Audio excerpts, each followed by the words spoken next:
ವಿಷ್ಣುವರ್ಧನ್ ಸ್ಮಾರಕ ನಿರ್ಮಾಣ ಭೂ ವಿವಾದಕ್ಕೆ ಸಂಬಂಧಪಟ್ಟಂತೆ ಸಿಎಂ ರನ್ನ ಭಾರತಿ ವಿಷ್ಣುವರ್ಧನ್ ಭೇಟಿ ಆಗಲಿದ್ದಾರೆ ಅನ್ನೋದಾಗಿ ಮಾಹಿತಿ ಇದೆ. ಸಿಎಂ ಸರ್ಕಾರಿ ಗೃಹ ಕಾವೇರಿಯಲ್ಲಿ ಭೇಟಿ ಮಾಡಿ ಮನವಿಯನ್ನ ಮಾಡಿಕೊಳ್ತಾರೆ.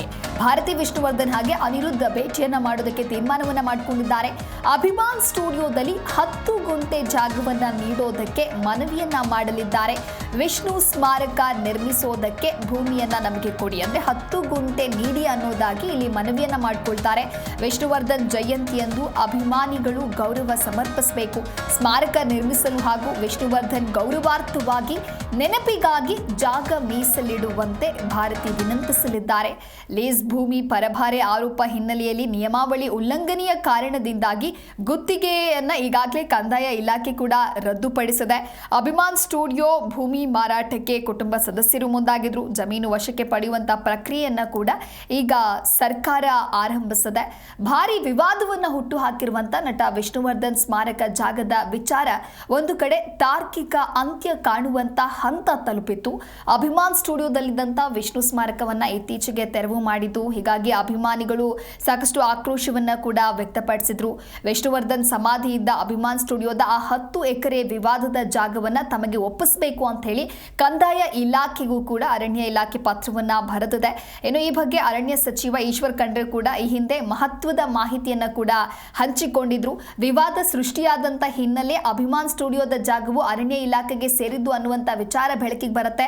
ಹಾಗಾಗಿ ಆ ಜಾಗವನ್ನ ಸರ್ಕಾರ ವಶಕ್ಕೆ ಪಡೆಯೋದಾಗಿಯೂ ಕೂಡ ತಿಳಿಸಿದ್ರು. ಅಭಿಮಾನ್ ಸ್ಟುಡಿಯೋದ 10 ಎಕರೆ ಜಾಗವು ತಮ್ಮ ಇಲಾಖೆಗೆ ಸೇರಬೇಕು ಅಂತ ಕೂಡ ಹೇಳಿದ್ರು. ಇನ್ನು 1970ರಲ್ಲಿ ಅರಣ್ಯ ಇಲಾಖೆಗೆ ಸೇರಿದಂತಹ ಆ ಜಾಗವನ್ನ ಕಂದಾಯ ಇಲಾಖೆಯ ಮೂಲಕ ಸ್ಟುಡಿಯೋ ನಿರ್ಮಾಣಕ್ಕೆ ಅಂತ ಹೇಳಿ ನಟ ಬಾಲಣ್ಣ ಅವರಿಗೆ ನೀಡಲಾಗಿರುತ್ತೆ. ಅದೇ ಸಮಯದಲ್ಲಿ ಸರ್ಕಾರ ಕೆಲವೊಂದಿಷ್ಟು ಷರತ್ತುಗಳನ್ನು ಕೂಡ ವಿಧಿಸಿರುತ್ತೆ. ಆದ್ರೆ ಅದನ್ನು ಪಾಲನೆ ಮಾಡಲಿಲ್ಲ, ಬದಲಾಗಿ ಅದನ್ನ ಉಲ್ಲಂಘನೆ ಮಾಡಲಾಗಿದೆ. ಇದೀಗ ಬಾಕಿ ಉಳಿದಿರುವಂತಹ 10 ಎಕರೆ ಜಾಗವನ್ನ ಕಂದಾಯ ಇಲಾಖೆಯೇ ಮುಟ್ಟುಗೋಲು ಹಾಕಿಕೊಂಡು ಅರಣ್ಯ ಇಲಾಖೆಗೆ ಒಪ್ಪಿಸಲಾಗಿದೆ ಅಂತ ಕೂಡ ಹೇಳಲಾಗಿದೆ. ಈ ಕುರಿತಂತೆ ಮತ್ತಷ್ಟು ಮಾಹಿತಿಯನ್ನ ನೀಡಲಿದ್ದಾರೆ ನಮ್ಮ ಪ್ರತಿನಿಧಿ ರಾಜಪ್ಪ ಸುತ್ತೂರು ದೂರವಾಣಿ ಸಂಪರ್ಕದಲ್ಲಿ. ರಾಜಪ್ಪ, ಏನು ಡಾಕ್ಟರ್ ವಿಷ್ಣುವರ್ಧನ್ ಸ್ಮಾರಕ ನಿರ್ಮಾಣ ಭೂ ವಿವಾದಕ್ಕೆ ಸಂಬಂಧಪಟ್ಟಂತೆ ಸರ್ಕಾರ ಜಮೀನು ವಶಕ್ಕೆ ಪಡೆಯುವಂತ ಪ್ರಕ್ರಿಯೆಯನ್ನ ಆರಂಭ ಮಾಡಿದ್ಯಾ, ಎತ್ತ ಸಾಗ್ತಾ ಇದೆ? ಜೊತೆಗೆ ಸಿಎಂ ರನ್ನ ಭಾರತಿ ವಿಷ್ಣುವರ್ಧನ್ ಹಾಗೆ ಅನಿರುದ್ಧ ಭೇಟಿಗೆ ತೀರ್ಮಾನವನ್ನ ಮಾಡಿಕೊಂಡಿದ್ದಾರೆ. ಯಾವ ರೀತಿಯಾಗಿ ಮನವಿಯನ್ನ ಮಾಡ್ಕೊಳ್ತಾರೆ, ಈ ಕುರಿತಂತೆ ಡೀಟೇಲ್ಸ್ ಕೊಡ್ತಾ ಹೋಗೋದಾದ್ರೆ? ದಿವ್ಯದಾಸ್, ಈ ಒಂದು ಏನು ಅಭಿಮಾನ್ ಸ್ಟುಡಿಯೋನ ಭೂಮಿಯ ಪ್ರಕರಣ ಇತ್ತು, ಆ ಪ್ರಕರಣಗಳಲ್ಲಿ ಬಹುತೇಕ ಮುಕ್ತಾಯ ಅಂತ ತಲುಪಿತ್ತು. ಆದ್ರೆ ನಂತರದ ದಿನಗಳಲ್ಲಿ ಅರಣ್ಯ ಇಲಾಖೆಯವರು ಮಾಡುವಂತ ಒಂದು ಪ್ರಕ್ರಿಯೆಗೆ ಅಥವಾ ಒಂದು ಪ್ರಯತ್ನದಿಂದಾಗಿ ಈಗ ಆ ಭೂಮಿಯನ್ನ ಮತ್ತೆ ಸರ್ಕಾರ ವಶಪಡಿಸಿಕೊಳ್ಳೋ ಹಂತಕ್ಕೆ ಬಂದಿದೆ. ಅವ್ರು ಕೊಟ್ಟಂತ ಅಭಿಮಾನ ಸ್ಟುಡಿಯೋ ಕೊಟ್ಟಂತ ಜಾಗವನ್ನ ಅವರು ಅಭಿಮಾನ ಸ್ಟುಡಿಯೋ ನಿರ್ಮಾಣ ಮಾಡೋದ್ರ ಬದಲಾಗಿ ಪರಭಾರೆಯನ್ನ ಮಾಡಿದ್ರು ಅಂತ ಆರೋಪ ಮತ್ತು ಉಳಿದಂತ ಇನ್ನೂ 10 ಎಕರೆ ಜಮೀನನ್ನು ಸಹ ಮಾರಾಟ ಮಾಡ್ಲಿಕ್ಕೆ ಈಗಾಗಲೇ ಅವರು ಹಣವನ್ನ ಪಡ್ಕೊಂತಾರೆ ಅಂತ ಗುತ್ತಿಗೆ ಕರಾರನ್ನ ಉಲ್ಲಂಘನೆ ಮಾಡೋ ಕಾರಣಕ್ಕೋಸ್ಕರ ಈ ಒಂದು ಅಭಿಮಾನ ಸ್ಟುಡಿಯೋ ನೀಡಿರುವಂತ 20 ಎಕರೆ ಜಾಗವನ್ನ ಸರ್ಕಾರ ವಾಪಸ್ ಪಡೆಯಲಿಕ್ಕೆ ಈಗ ತೀರ್ಮಾನ ಕೈಗೊಂಡಿದೆ. 10 ಎಕರೆ ಜಮೀನ ಈಗಾಗಲೇ ಮಾರಾಟ ಮಾಡಲಾಗಿದೆ. ಉಳಿದಂತ 10 ಎಕರೆ ಜಮೀನ ಸರ್ಕಾರ ವಾಪಸ್ ತೆಗೆದುಕೊಳ್ಬೇಕು ಅಂತ ತೀರ್ಮಾನ ಕೈಗೊಂಡಿದೆ. ಹೀಗಾಗಿ ಈ ಒಂದು ಗುತ್ತಿಗೆ ಕರ ಉಲ್ಲಂಘನೆ ಪ್ರಕರಣದಿಂದಾಗಿ ವಿಷ್ಣು ಸ್ಮಾರಕ ನಿರ್ಮಾಣ ವಿವಾದ ಇತ್ತು ಅಥವಾ ಗೊಂದಲ ಇತ್ತು, ಗೊಂದಲ ಒಂದು ರೀತಿ ಬಗೆಹರುವ ನಿಟ್ಟಿನಲ್ಲಿ ಈಗ ಆಗ್ತಾ ಇದೆ.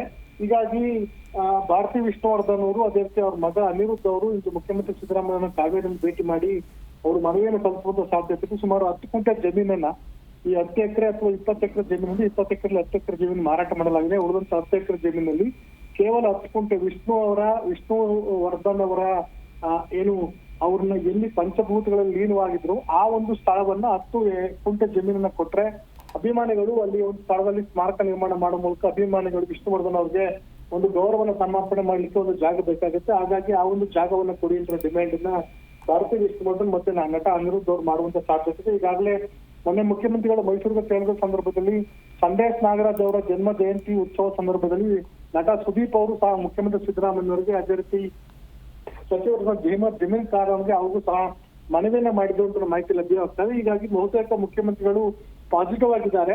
ಇನ್ನೂ ಸಹ ಈ ಪ್ರಕ್ರಿಯೆ ಕಂದಾಯ ಇಲಾಖೆಯಿಂದ ಅರಣ್ಯ ಇಲಾಖೆಗೆ ಹಸ್ತಾಂತರ ಪ್ರಕ್ರಿಯೆಗಳು ಬಾಕಿ ಇರುವ ಕಾರಣಕ್ಕೋಸ್ಕರ ತಾಂತ್ರಿಕ ಮತ್ತು ಕಾನೂನಾತ್ಮಕ ಅಂಶಗಳನ್ನ ಆಧಾರವಾಗಿಟ್ಕೊಂಡು ಏನ್ ಮಾಡ್ಬೋದು ಅನ್ನೋದನ್ನ ಮುಖ್ಯಮಂತ್ರಿಗಳು ಅಭಿಪ್ರಾಯ ಸಂಗ್ರಹ ಮಾಡಿಕೊಂಡು ಮುಂದಿನ ತೀರ್ಮಾನ ಕೈಗೊಳ್ಳುವಂತ ಸಾಧ್ಯತೆ ಇದೆ.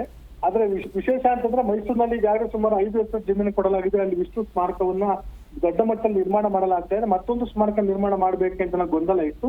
ಹೀಗಾಗಿ ಮುಖ್ಯಮಂತ್ರಿಗಳು ಯಾವ ತೀರ್ಮಾನ ಕೈಗೊಳ್ಳುತ್ತಾರೆ, ಒಂದ್ ವೇಳೆ ಭಾರತಿ ವಿಷ್ಣುವರ್ಧನ್ ಮನವಿ ಸ್ಪಂದಿಸ್ತಾರಾ ಅಥವಾ ಇಲ್ವಾ ಅನ್ನೋದನ್ನ ಕಾದ್ ನೋಡ್ತಾ ಇದ್ದಾರೆ. ಓಕೆ, ಥ್ಯಾಂಕ್ ಯು ರಾಜಪ್ಪ ನಿಮ್ಮೆಲ್ಲ ಮಾಹಿತಿಗಾಗಿ.